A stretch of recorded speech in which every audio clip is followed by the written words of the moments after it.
Some of the best aviation war stories ever told came from someone sitting next to you on a bar stool about a beer and a half deep. The bartender would cruise by every couple of minutes to see if you needed a refill, but your body was shifted sideways while your eyes and ears were glued to the storyteller. Eventually, they'd get your attention. You immediately reply with, "I'm okay. I still have half a beer left." Only to realize it had been sitting at that level for the past 45 minutes, and the temperature had grown undesirable. You quickly change your mind as you throw your hand in the air and say, "Yeah, I'll have another." You shift your attention back to the man sitting next to you, wanting to squeeze every ounce of information out of him. You're hoping that your brief interaction with the barkeep didn't disrupt his rhythm and cause him to lose interest in the topic. And then he says those magic words that you were hoping for. "I'll have one more as well." What's amazing about this type of scenario is that it's probably not the first time he's told his story. The first time most likely happened with the same beverage, but in a pub of choice, local to the RAF base halfway around the world, just moments after the event of interest. 75 years ago, 3 or 4 men would gather around a stool, still jittery from the cold temperatures at 25,000 feet and the tracers whizzing by their canopies. Everything still fresh on their minds. What a time it must have been to listen to a war story after those tales were only minutes old.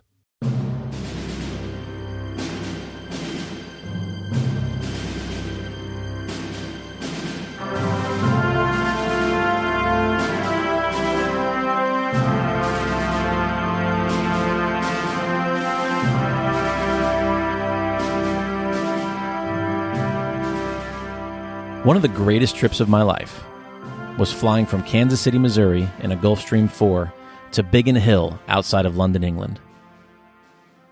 It was back in September of 2015. We had fueled up in Goose Bay, Newfoundland in the middle of the night and headed across the pond.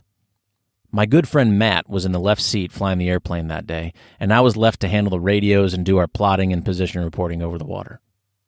I was a little bummed out not to be at the controls while landing at one of the most historical airfields of World War II, but Matt is just as enthusiastic about this era as I am, so I wasn't too upset about it. The sun rose over the Atlantic and we started making landfall on Ireland. Pretty soon, we began our descent and London started coming into view from the north. The city was still partially lit as the last bit of twilight started fading away. Outside navigation went from easy to annoying as our nose was pointed east and we're staring directly into the rising sun. But soon enough, Biggin Hill came into view. We entered our downwind leg and made a right-hand turn, setting us up for a landing to the south and putting the sun out of our eyes. Matt flared over the numbers and rolled on both wheels gently. It caused our crew alerting system to momentarily give us a triple ding, indicating that the ground spoilers didn't deploy. Matt's touchdown was so soft that when the wheels spun up on touchdown, it didn't even provide enough weight on wheels to deploy the ground spoilers. Our passengers didn't even wake up. Well done, Matt. As the nose wheel started coming down, enough weight was reached, and the spoilers deployed. He rolled it all the way to the end of the runway, and the gentle ride was officially over. Taxiing back on the taxiway towards the ramp, I remember Matt specifically saying, "I'll bet they haven't paved this taxiway since the war." And I'll bet he was right. There wasn't one pothole that we couldn't hit on the way in. We were taxiing so slow that we actually came to a stop once or twice and had to power ourselves out of a divot. It was undoubtedly the most difficult part of our trip. As we rolled into the parking area, the ramp was freshly paved. Looking up at the hangar, which was original but partially converted to office space, I noticed the glass window configuration all the way around. It looked like it would blow away if we breathed on it. The first original feature of the airport, original pavement.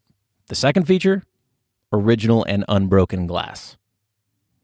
We shut the engines down and opened the air stair door. The passengers had been awake since the first pothole on the taxiway, and as slow as we were going, they had plenty of time to get dressed and gather their things so they could be on their way quickly. The boss's wife, however, probably had a hell of a time putting on her makeup. Once they stepped off, I ran to the back to grab their luggage and handed it down to the ramp agents. Matt was up front, shutting down the airplane and logging the flight times. When I arrived out of the baggage compartment, everything was powered off, and Matt was pouring himself a much-needed captain's cocktail.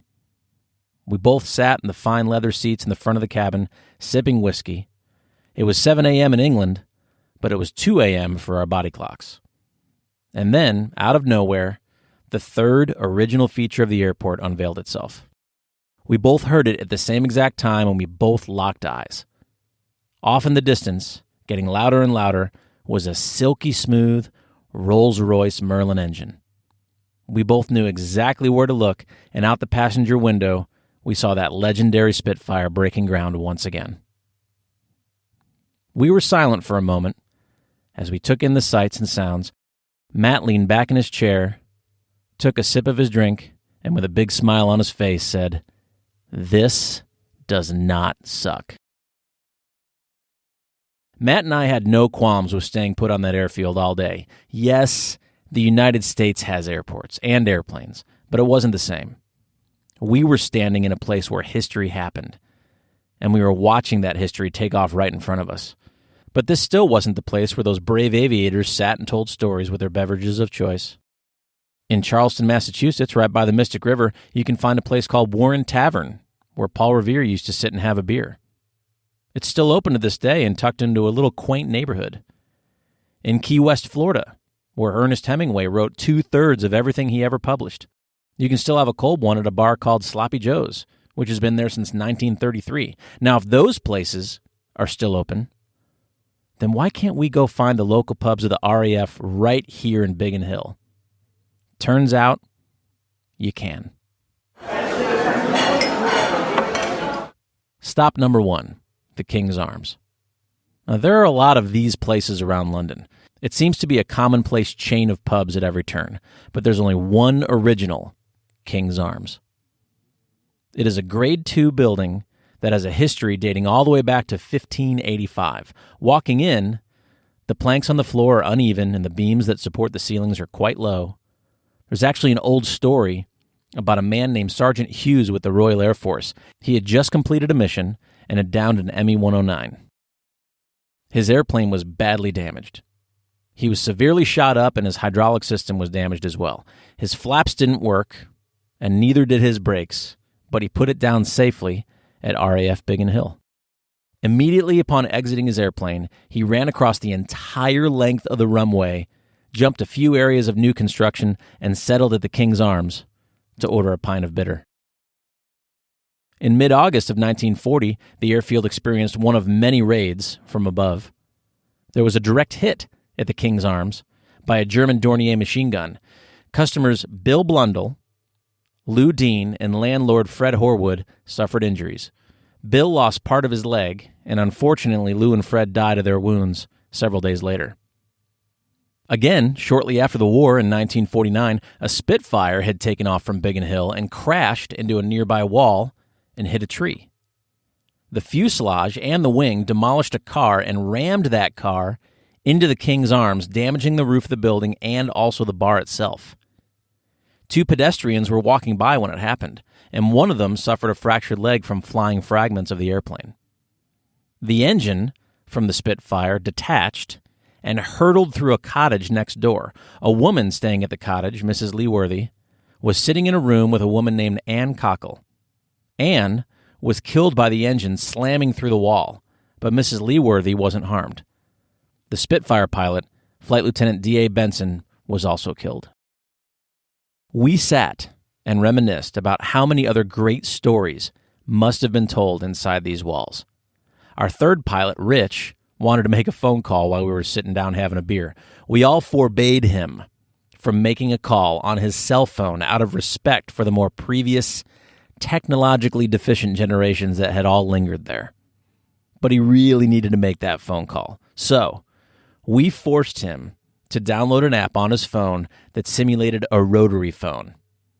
We all laughed as he slowly spun his finger in circles and had a real hard time getting the phone number right. We had had a few by that point. And oh, by the way, he never completed his phone call. Another great pub, adopted by local Biggin Hill Airmen, was the Queen's Head at Down. It was frequented mostly by Americans, and they were often seen on their bicycles riding down the adjacent steep hill that led to the local village. This one dates back to 1565 and received its name after Queen Elizabeth paid a visit to the town. But probably the most notable regular was Charles Darwin, who lived and worked at the old manor right next door. And there's no doubt in everyone's mind that he most likely dropped in for a pint or two, as he lived right next door to the church. If you happen to pay a visit, you'll notice that he is honored inside, as the bar was named Darwin's Bar. Another good one to visit is the Old Jail. Now, this structure was believed to have been erected in 1873. Prior to 1908, it was a bar known as Fox & Sons. The building itself used to be a pair of cottages linked together, as evident by the two doors at the front of the building. Nobody knows for sure why it was called the Old Jail, but most people believe that long ago, when prisoners were being transported out of London to Maidstone Jail, they were accommodated overnight at this location. As for the local RAF pilots, this was one of the bars of choice at the end of a long duty day. Many of them, pilots and mechanics, would pass through the bushes after sundown to grab a cold brew. They would gather around the radio and tune to BBC, where the daily score of German versus British airplanes were lost. It was an ongoing debate every single evening. Which airplane was the better war machine? One night, the Hurricane would endure the most losses. The next night, the Spitfire would be the leader of the count. One night, the Hurricane would shoot down the most Heinkels. The next evening, Spitfires would top the 109 charts.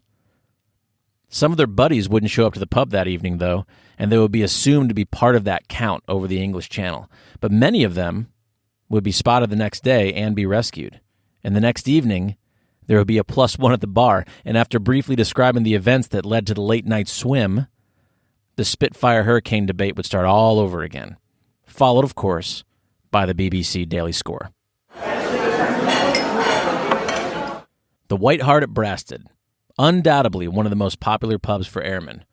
When you weren't crossing the hedges at 10 p.m. for the Old Jail, it meant that you were at the White Hart and listening to the same BBC broadcast. The most notable artifact, however, to come out of the White Hart was the blackout screen. During the war, Group Commander Dickie Grice was well-respected and well-loved. He was reassigned to a station in Australia during the middle of the conflict, and he hosted a farewell party at the White Hart. During the evening, he signed the blackout screen with his name, and he encouraged some of the others present that night to do the same. Over the years, names were added to the screen. The screen eventually became full and is now on display at the RAF Museum at Hendon. The Fox Inn. Now, this place has an interesting event on record. This place has been around since 1855. It is located in Keston, England, in Bromley Borough. And on July 24th, 1944, 2 RAF airmen were sitting on a stool telling their stories and drinking their worries away. Directly out the window, a bomb fell in the middle of Lakes Road. On the street, an 82-year-old man named Cooper was working. He got knocked down, and he got thrown back quite a distance. He was cut up badly by the glass from his own greenhouse. But this wasn't the biggest problem. Dazed and seemingly safe, Cooper noticed that in the garden next door there were 4 hives of bees. The explosion knocked over the hives, and thousands of angry bees were released. They immediately attacked the old man.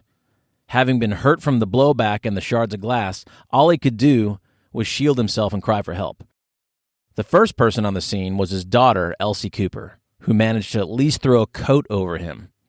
In doing so, she was badly stung herself. But as she was helping her father, here come the 2 airmen from the Fox Inn. Unfortunately, these men, probably a couple of pints deep, were approaching from the wrong side of the swarm. Standing downwind, they were immediately attacked and driven off by the bees.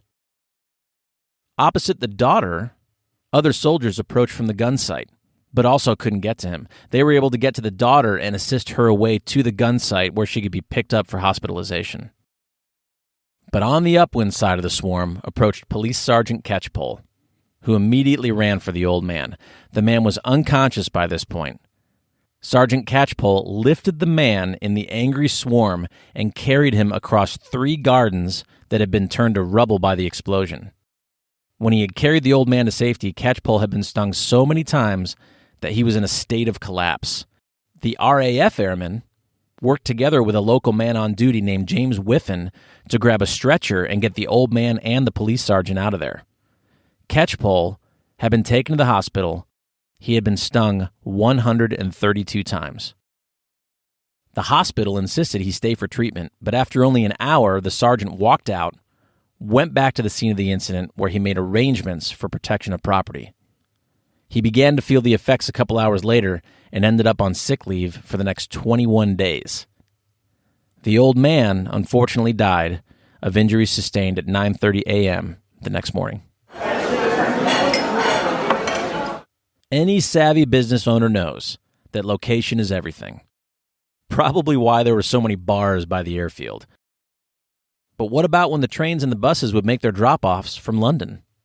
Well, the Black Horse Pub took advantage of that one. Unfortunately, the original building was demolished in 1908, but you can still drop into the building that was available to the airmen during the war. This was the major dropping-off point for airmen and soldiers. Even the locals could be found there on the regular. This is where you learned everything about the town. You either liked this place or you liked another pub better, but the locals would usually tell you where the pilot hangouts were, if they weren't already at the Black Horse themselves. One of the things that you might have learned from the locals on your first night at the Black Horse was the location of the most famous tea room around, the Teapot Gardens. Unfortunately, the building was demolished long ago, but it had a very obnoxious and unadvertised tradition. Outside of the Teapot Gardens stood a giant, 4-foot-tall teapot on a pole.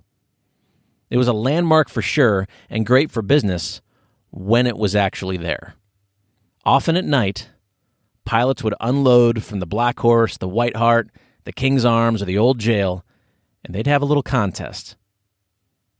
Who would be the one that ended up back at the base with the giant teapot in their hands? Now, trick is, you've got to get it off the pole first. It happened many, many times, but the pilots loved their local businesses. It would always end up back on the pole a day or two later. Now, if you wanted a cup of tea, but you were sick and tired of the shenanigans at the Teapot Gardens, there were more shenanigans at the Nightingale Cafe. Tea and cake were on the main menu at the Nightingale, but there was a members-only menu as well, and it had some illegal fruit on it. If you got 3 cherries in a row, the owner would make you a bacon sandwich on the house. Unfortunately, the Nightingale is gone as well. Bob Ogley delivers a lot of this information that I'm giving you today in his book called Biggin on the Bump. It is an extremely detailed, thoroughly researched book on the history of Biggin Hill. I would highly recommend the read if you're an enthusiast. You can purchase it online from many different online stores, or if you happen to fly into Biggin Hill in your own airplane, they might just give you 1 copy for free if you buy some fuel. Now, you definitely can't hit all these places in the same day. Pace yourself. Maybe spread your visits out over a few days. You're going to want to spend some time to soak in the history that once was and the stories that the walls will remember long after we're gone. As we loaded back up in the Gulfstream a couple of days later, all I was really interested in was flying low around the same country that the men of Biggin Hill fought to protect. But instead, it was time to go home and enjoy something better. The freedom that they gave us.